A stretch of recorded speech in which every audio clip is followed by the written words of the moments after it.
Learning English with English faculties. Welcome to The Explainer. If you're a healthcare professional, you already know the OET writing test can feel, well, a little overwhelming. You're handed a stack of complex patient notes and expected to write a perfect letter in barely any time at all. But don't worry, we've got you covered. By the end of this explainer, you're going to know exactly how to turn those raw case notes into a highly professional transfer letter.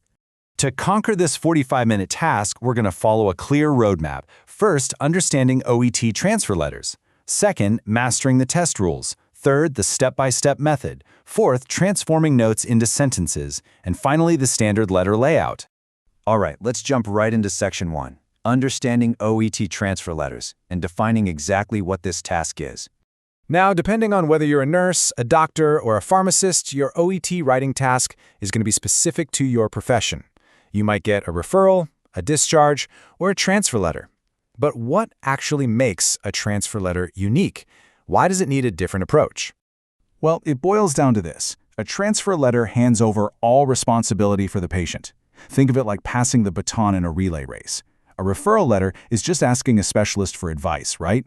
But a transfer letter means the patient is literally moving, say from your hospital ward to a rehabilitation center. The person reading your letter needs absolutely every piece of information required to safely take over that patient's daily care. Moving on to Section 2, mastering the test rules, specifically focusing on time and length. So, you've got exactly 45 minutes to complete the entire writing subtest. I know, 45 minutes might sound like plenty of time, but trust me, when you're busy filtering through complex medical info and trying to draft a flawless formal letter, that clock ticks by incredibly fast. And here's the kicker about how that time is divided. The very first 5 minutes, those are strictly for reading. No writing, no highlighting, no outlining. You've got to use those 5 precious minutes purely to absorb the patient's case and start building a mental plan. Okay, now for what is arguably the most critical number of the entire test, 180 to 200. The body of your letter needs to be exactly 180 to 200 words long. Keep in mind this sweet spot only applies to the actual body paragraphs. It doesn't include the address, the date, or your sign-off at the end. Getting this word count right is absolutely crucial for your task achievement score. And there's a really good reason for this strict limit. To quote our sources, if your letter is much shorter than 180 words, you probably missed important information. If your letter is much longer than 200 words, you probably included extra unhelpful details that will confuse the reader. Hitting that target proves you can filter out the noise. Because let's face it, busy healthcare professionals need clear, concise info, not a novel. Let's look at Section 3, the step-by-step method, taking you from reading to organizing. Look, going into this exam without a game plan is a recipe for panic. Instead, you're going to use this simple 5-step method. During those initial 5 minutes of reading time, don't start at the top. Start at the very bottom. Step 1 is to read the task carefully, because that tells you exactly who you are writing to. Once you've got your target reader locked in, Step 2 is interpreting the rest of the case notes with that specific person in mind. Which brings us to Step 3. And honestly, this is where a lot of people stumble. Selecting relevant notes. Knowing your recipient is a complete game changer because it helps you filter out the fluff. For instance, if you're transferring a patient to a nursing home, the receiving nurse needs to know about mobility, daily meds, and ongoing care. They absolutely do not need the backstory of a minor surgery from 20 years ago. The test makers intentionally throw in these distracting details just to see if you'll take the bait. Oh, and a golden rule here. Never, ever invent new medical information. Stick strictly to what's in the notes. Next up is Section 4, transforming notes into sentences and expanding the details. So, the raw case notes you get are basically shorthand, lots of fragments and symbols. You can't just copy and paste that into your letter. You've got to expand those abbreviations into full, complete sentences, and no, you cannot use bullet points. So, while the chart might say 2x/WK, your formal letter needs to spell out twice a week. Grammatical accuracy here is a huge piece of your final score. Let's look at another example. See how we transform the raw, choppy note on the left into a polished sentence on the right? Something like, patient advised sugar intake is dangerously vague. Did you tell them to eat more sugar or less sugar? By expanding it to, the patient was advised to reduce his sugar consumption, you completely remove any risk of misunderstanding.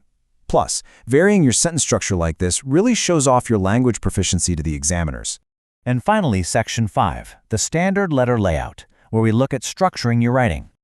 Okay, so you've got your beautifully crafted sentences, but now they need a home. They need a readable structure. Memorizing this standard layout is going to save you so much time.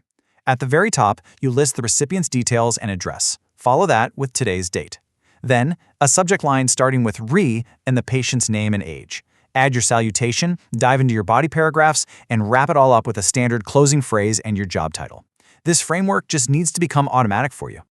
Now, as for those body paragraphs, your introduction needs to hit the ground running by stating the exact purpose of the transfer immediately.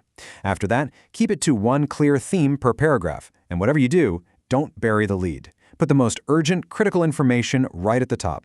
Maybe paragraph 2 is current medical status, and paragraph 3 is medications.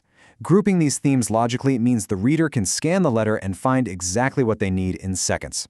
If you stick to this method, you're naturally going to tick all the boxes for the 6 assessment areas the examiners are grading you on. Let's do a quick rundown. Purpose. Did you state why you're writing in the very first sentence? Content. Did you include all the medical facts the recipient needs? Conciseness. Did you successfully ignore those distracting details? Genre and style. Is your tone polite and clinical? Organization. Did you use the standard layout and clear paragraph themes? And lastly, language. Did you transform those choppy notes into accurate English sentences? As we wrap this explainer up, I want you to remember the rule of 3. Follow the steps, select only the relevant notes, and you will organically hit that 180 to 200 word target. If you write 250 words, you've likely failed the conciseness test. If you're struggling to even reach 150 words, you missed vital clinical facts. Trust your selection process, and your word count will naturally fall exactly where it needs to be. So, are you ready to transform raw case notes into a flawless transfer letter? By mastering this structured approach, you aren't just passing an English test. You are literally guaranteeing that your future patients get the absolute best continuity of care. Because at the end of the day, clear communication in healthcare isn't just about getting a good grade. It's about making sure the next nurse or doctor knows exactly how to keep that patient safe and healthy. So memorize that layout, practice filtering those notes, and step into that exam room with absolute confidence. Thanks for hanging out with me for this explainer, and happy studying.